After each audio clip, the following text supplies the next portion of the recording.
حقیقت علم پر امیر کائنات مشکل کشا شیر خدا دو جہاں علی علیہ الصلوۃ والسلام آمین کی خدمت میں پیش نظر حضرت علی علیہ السلام نے فرمایا، علم ایک نقطہ ہے جس میں جہلا نے زیادتی کر دی۔ اطلاع کی کیفیت دو طرح سے ہوتی ہے، ایک وحدت سے کثرت کی طرف یعنی مبدا سے منتہا کی طرف ہو تو یہ نزول اور ظہور کا طریقہ ہے، دوسرے یہ کہ کثرت سے وحدت کی طرف یعنی منتہا سے مبدا کی طرف ہو تو یہ صعود و بطون کا طریقہ ہے۔ پس اگر طریقہ اول ہے تو وہ بہت ہی عظمت والا ہے، پس نقطہ اول پر پھر اس سے نفس و حیولہ طبیعت جس میں کلی افلاک و عناصر موالید سے متعلق جو صادر ہوا اس پر اطلاع کی کوشش کی جاتی ہے۔ اگر طریقہ دوم ہے تو وہ بہت ہی سہل اور بہت مشہور ہے، پس اس کے برعکس ان موجودات سے اطلاع میں کوشش کی جاتی ہے، اور یہ اس وجہ سے ہے کہ ہر وہ شخص جو نقطہ وجود سے مطلع ہوا اور وہ شخص جو اس کے تحت ہے اس کی مثل ہے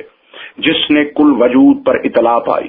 اور اس چیز پر جو اس کے ضمن میں حقائق و اسرار سے متعلق ہے، اور آسمانی کتب پر اور جو کچھ اس کے ضمن میں حقائق و اسرار سے ہے، وہ نیز شب معراج ہمارے نبی صلی اللہ علیہ وآلہ وسلم کے نقطہ وجودیہ سے اطلاع پانے سے متعلق ہے۔ پھر فرمایا کہ اولین و آخرین کا علم مجھے دیا گیا ہے، اللہ نے تمام چیزیں مجھے دکھائیں جس طرح سے کہ وہ ہیں،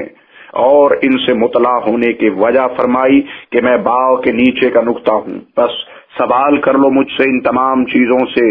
جو تحت عرش ہیں یعنی عرش کے نیچے ہیں، کہ یہ وہی نقطہ ہے جو قوم کے نزدیک ان کے قول کے مطابق عبادان سے موسوم ہے، عبادان سے آگے اور کوئی مقام نہیں، یہ وہی مقام ہے جس پر نقطہ مرکزیہ کے طرح وجود کا مدار ہے، جس کی طرف دائرہ کے خطوط منتہا ہوتے ہیں اور اس کے محیط ہیں، کیونکہ وجود بالاتفاق دونوں متقابل نقاط کے تقابل کی وجہ جو مبدائیہ اور منتہائیہ ہیں۔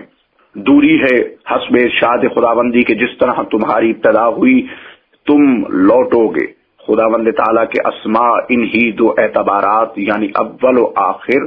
اور ظاہر و باطن کے لحاظ سے ہیں، اور ازل و ابدان ہی دو نقطوں کی طرف اشارہ ہے، اور قاب قوسین و ادنا بھی اس کی طرف ہے، کیونکہ قوس دائرہ وجودیہ کے خط موہوم کے ساتھ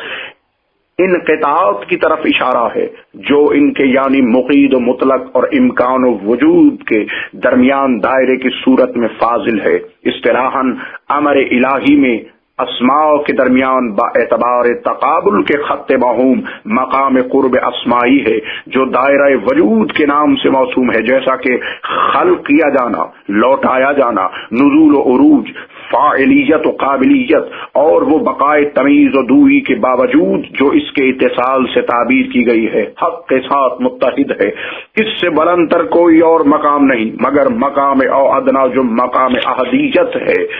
اس لو عین جمع ذاتیہ سے تعبیر کیا گیا ہے۔ حسب ارشاد خداوندی او ادنا عقل و ہوش کے مرتفع ہو جانے اور اعتباری دوئی کے فنائے محض اور کل رسوم کے مٹ جانے کا مقام ہے۔ یہ وہ نقطہ ہے جس سے نقطہ نبوت اور نقطہ ولایت کی تعبیر لی جاتی ہے۔ یہ دونوں بتحقیق بحیثیت اطلاق کے نبی اور علی سے مخصوص ہیں، کیونکہ نبوت مطلقہ اور ولایت مطلقہ صرف انہی دونوں سے مخصوص ہیں۔ پھر مولانا نے مدارج علم پر ارشاد فرماتے ہوئے کہا، علم تین بالشت ہے، بس جو پہلی بالش تک پہنچا متکبر ہو گیا اور دعویٰ کرنے لگا، اور جو دوسری بالش تک پہنچا متواضع ہو گیا اور اپنے کو ذلیل سمجھنے لگا، اور جو تیسری بالش تک پہنچا فقر اختیار کیا اور فنا ہو گیا، اور اس کو اس بات کا علم ہوا کہ جو وہ کچھ نہیں جانتا۔ فتوحات میں پہلے ذکر ہو چکا ہے کہ اللہ کے ساتھ علم، اس کے ساتھ عین جہل ہے۔ یہ خطبہ آپ حضرات کے لیے بحر المعارف صفحہ نمبر 65 سے لیا گیا، اور مدارج علم بحر المعارف صفحہ نمبر 267 سے لیا گیا۔